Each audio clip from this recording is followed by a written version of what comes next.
Introduction to Islam. The literal meaning of Islam is submission. That is, submission to God's will. Submission, in fact, is the name of that natural response from a person to God.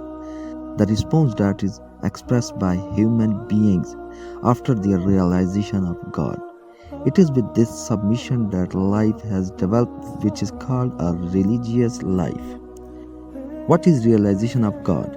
The realization of God is the realization of that being who has created man, who has granted man with a personality which is unique throughout the vast universe, who has created the planet Earth for man, and who has established a unique arrangement for man's survival, which is called the life support system.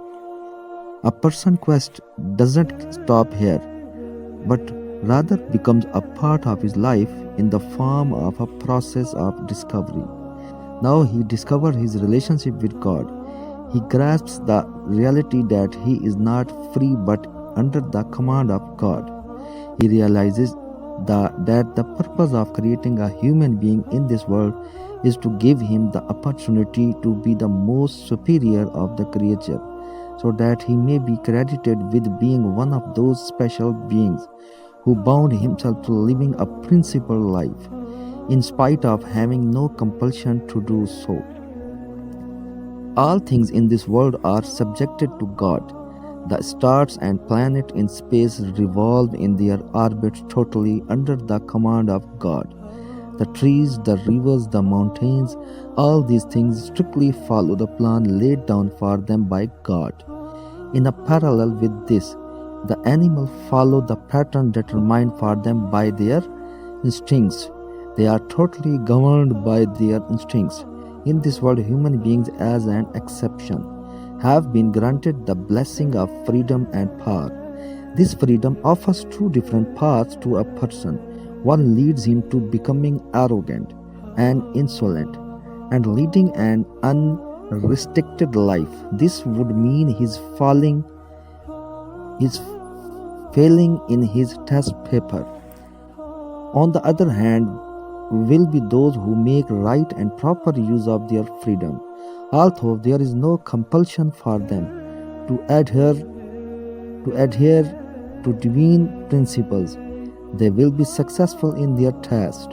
They will be given reward by God, such as no other creature can merit.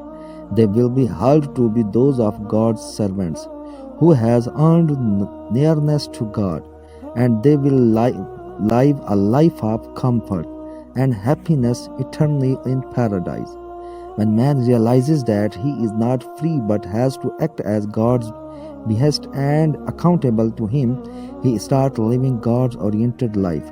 That for such a person is not the end of his life, but the beginning of an eternal life, where he will stand before God, so that God may declare his final destination about his eternal future.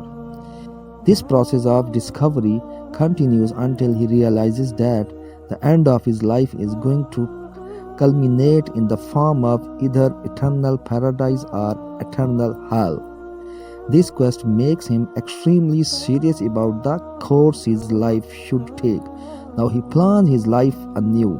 Now he redefines everything. If at first of all his activities were self-oriented, now they are God-oriented. It is this very lifestyle which is called Islam.